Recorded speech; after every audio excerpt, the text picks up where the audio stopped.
Le bon mix, la radio à qui parler. Ah, ça marche super bien. Ouais, et t'es en direct, voilà. Donc on a travaillé sans filet ce soir et Bernie, tu es en direct sur le bon mix et merci beaucoup. Merci à vous de m'accueillir dans votre émission. Écoute, t'es déjà venu. Ouais, c'est pas la première fois. On avait fait une émission qui t'était dédiée. À l'époque, on était encore chez Campus. Rappelle-toi, tu avais fait le voyage à Toulouse. On avait passé, 2 heures et demie ensemble à écouter des bons sons que tu nous avais amenés. Et bon, c'était il y a 3-4 ans, Jesus, toi, ouais, dans ces eaux-là, ouais. Et finalement, ce festival Covenanza n'en finit pas de se renouveler, de nous éblouir, malgré la disparition finalement de ton ami Andrew Weatherall, qui était, je peux dire, un des monuments du son anglais de ces 30 ou 40 dernières années, peut-être, qui avait réussi à amener le rock dans les clubs, Bernie, c'est ça. C'est ça, il a fait la jonction, si tu veux, entre... Tu avais le public qui écoutait du rock indé en Angleterre, et tu avais le public qui allait en club. Et lui, il a fait la jonction...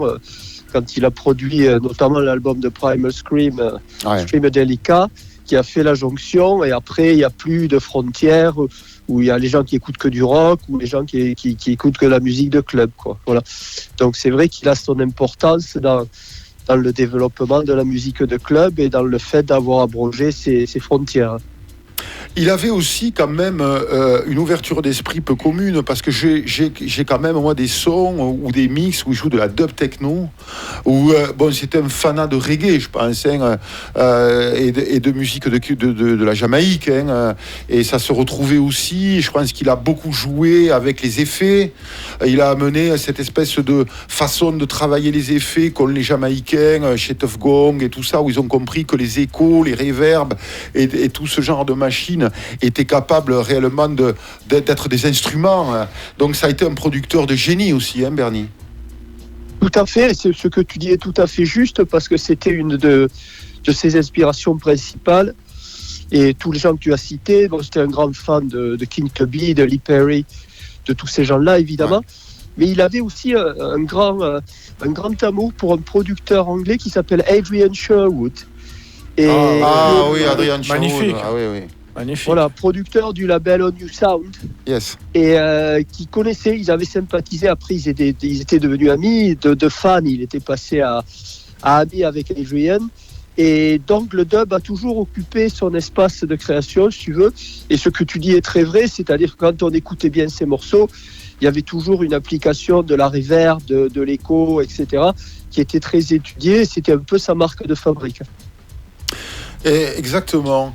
Alors, sa disparition, finalement, ça t'a, très touché, parce que je crois que vous étiez devenus très amis, tout simplement, parce que j'ai eu l'occasion de le rencontrer, un peu grâce à toi d'ailleurs, au bar à vin, où tu l'avais fait venir. Et c'est un type extrêmement cultivé, très sobre, avec une discrétion de bonne aloi, et qui était, à mon avis, un genre d'érudit dans plein de domaines, en fait. Tout à fait. C'était quelqu'un d'exquis, quoi, en tant qu'être humain. Ouais. C'était quelqu'un qui était très humble, qui aurait pu devenir une star à un moment.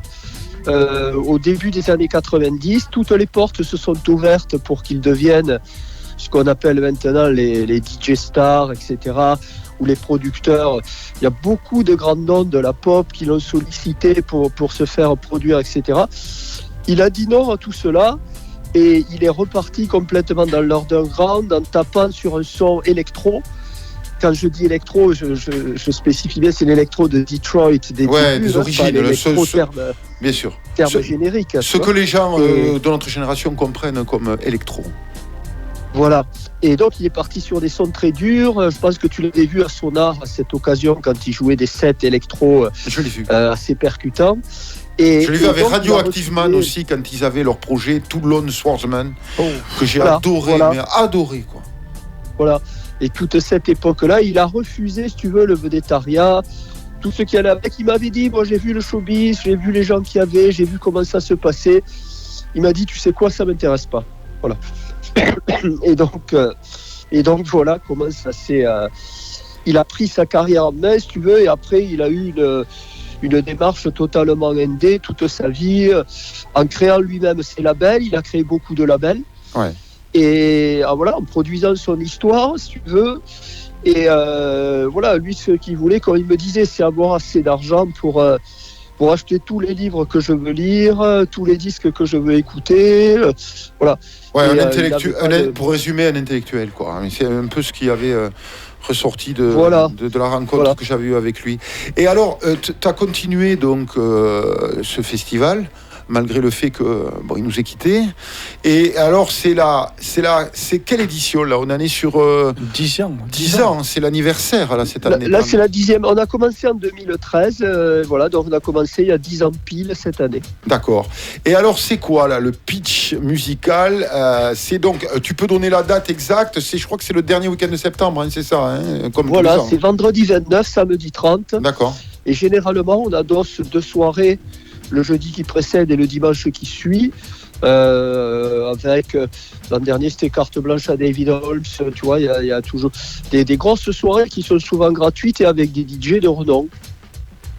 Ok. Et est-ce que tu as une signature un peu spécifique pour cet événement, ou est-ce que non, tu te laisses guider un peu par les sorties, les nouveautés, ou que tu flânes en diguant par rapport à, comment dirais-je, un certain héritage, une certaine signature sonore que vous avez tous les deux avec Andrew? Ta dernière phrase est absolument juste et c'est exactement ça. C'est-à-dire, je considère que si Convenanza doit continuer, ce sera pour préserver l'héritage que nous a laissé Andrew. Et depuis le temps qu'on travaille et qu'on a collaboré, voilà, je sais exactement ce qu'il cherchait comme son, comme attitude, etc. Les signatures, comme tu dis, qu'il voulait mettre en avant.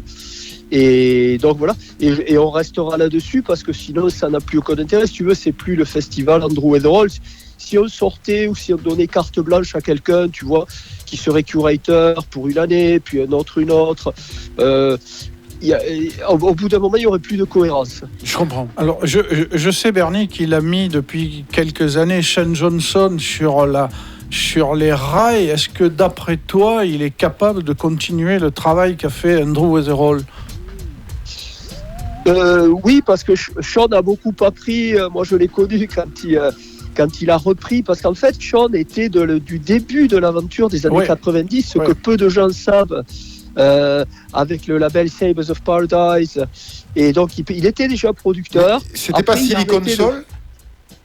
Non, Sabres of Paradise, Lords of Sabres. Ah ouais, d'accord. Ouais, okay. Voilà. Ah oui, c'était ça, Sabres, le label Sabres. Et après, il a arrêté la musique et ils ont repris quand ils ont monté ce fameux projet. Et en fait, c'est né le chauffeur d'Andrew devait le conduire à Brighton. Il était malade ce soir-là et c'est Sean qui l'avait conduit parce qu'ils étaient restés amis, etc. Et Sean lui avait passé une mixtape dans la voiture. D'accord. Et Andrew, comme il était, lui, il était très spontané. Il lui dit, ouais, ça c'est bon, ça, que des trucs à moins de 120 BPM avec ce son, on devrait faire une soirée. Voilà. Et c'est comme ça qu'est né Love from Outer Space. Et ça a remis Sean dans le circuit, dans le milieu. Et après, il a reproduit sous le nom de Hardware Bros.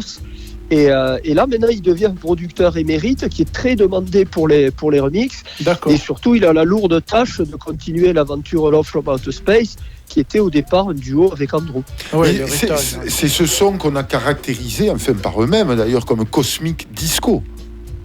C'est ça, voilà, c'est eux qui ont inventé ce concept il y a une quinzaine d'années.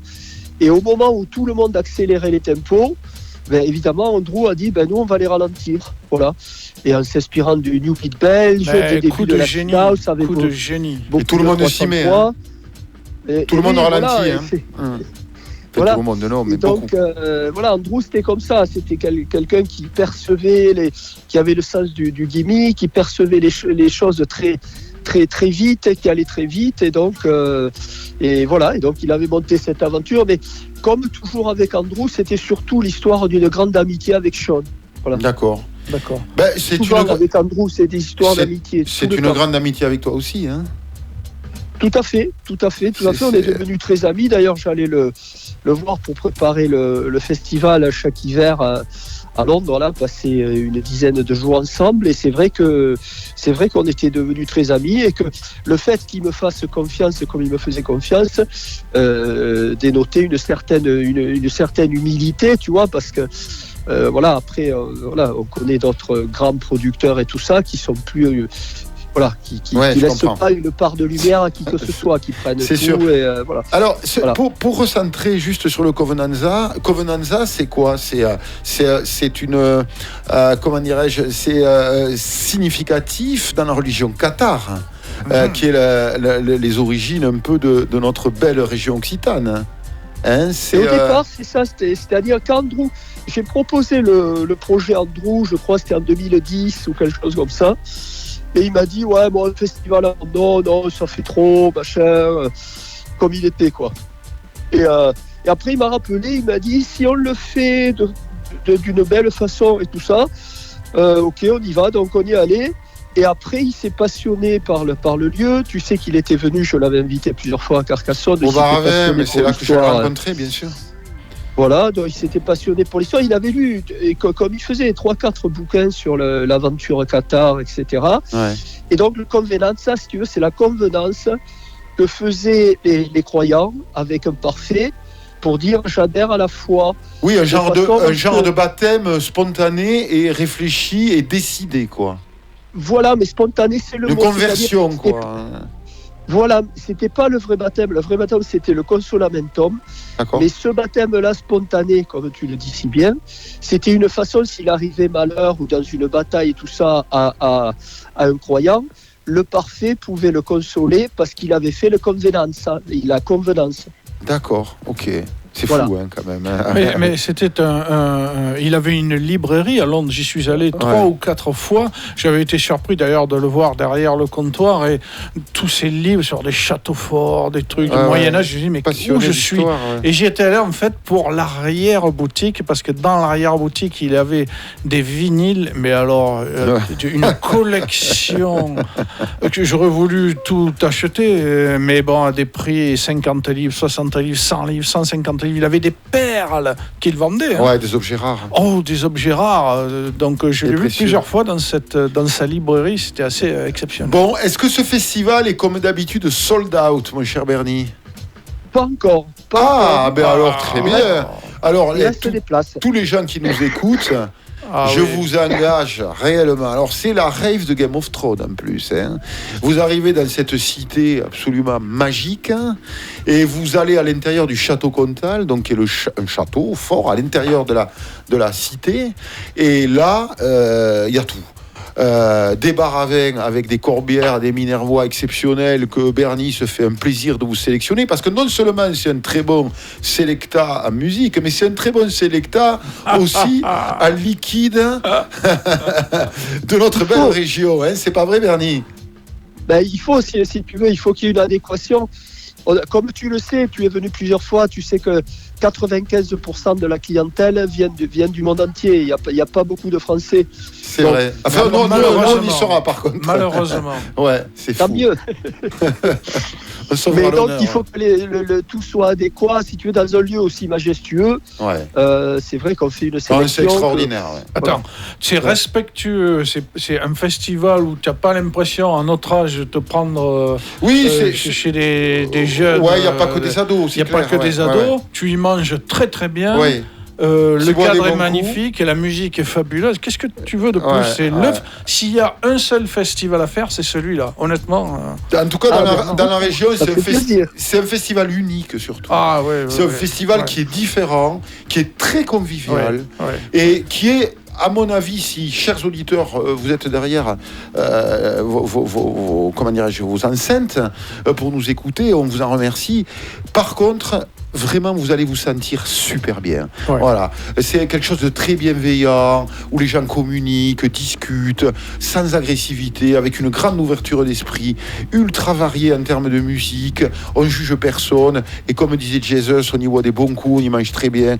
Beaucoup de respect de votre part. Bravo pour l'organisation. Allez-y, les amis, vous ne serez jamais déçus. Et ceux qui ont peut-être, je sais pas, entre 40 et 60 ans, n'hésitez surtout pas. N'hésitez pas. C'est fait pour tout le monde, y compris pour des gens qui ne sont pas que des post-ados gavés d'extra. Et j'irai même plus loin, tu y apprends des choses. Au niveau culture musicale, tu apprends, tu entends des nouveautés ou des choses incroyables. Donc c'est vraiment, enfin, tout est là pour que ce soit un excellent festival. Voilà. Alors Bernie, est-ce que tu peux nous rappeler le nom du site internet pour acheter les dernières places, un petit peu le pitch pour conclure, les dates, le lieu et qu'est-ce qu'il faut faire, la page Facebook, etc. 29, la petite promo. On t'écoute. Ok, merci. Donc vendredi 29, samedi 30. Et le site, c'est convenanceafestival.com, tout simplement. Voilà, où on peut accéder à partir directement du site Convenance Festival, ou sur Twitter, il y a un lien. Sur Facebook, il y a un lien aussi. Sur Insta, il y a un lien. Donc voilà, mais le site en lui-même, c'est convenanceafestival.com. Voilà. Et sur le site, vous pouvez même vous diriger vers les différents artistes pour les écouter. Moi, Bernie, je te le dis, parce que chaque année, je fais un petit commentaire. J'ai craqué pour Voxlo. Ah oui. Que tu as...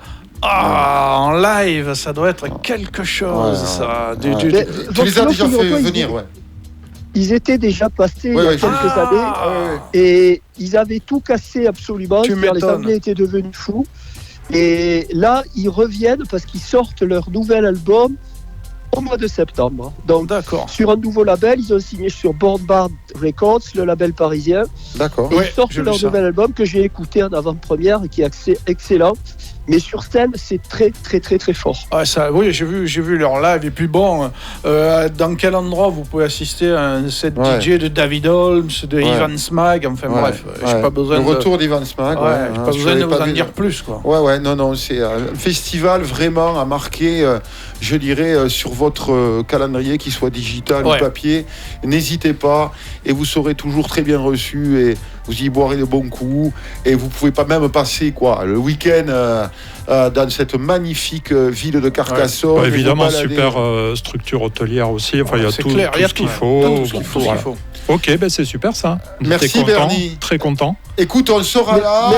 Merci à vous. Merci beaucoup. Merci de votre soutien toutes ces années. Vous savez que c'est très important pour moi et je vous remercie. Écoute, on sera là et je ferai un petit report après l'événement justement pour rendre compte un peu de cette actualité, de ce bon moment musical passé dans la cité. Voilà, mon cher Bernie. Merci beaucoup. Je sens que ton allergie va beaucoup mieux quand même depuis hier soir. C'est l'émission, tu vois, ça m'a juste l'idée de c'est faire peut-être l'émotion d'être sur cette radio Le Bon Mix. Mais... on va savoir qui c'est. C'est ça, exactement. On vous soutient à fond. Merci beaucoup. Merci, Bernie. Et puis très bon vent pour le festival. Alors je vous cale un petit morceau qui, le temps qu'on se remette en place, c'est parti, ça devrait démarrer. Le Bon Mix. Écoutez comme vous êtes.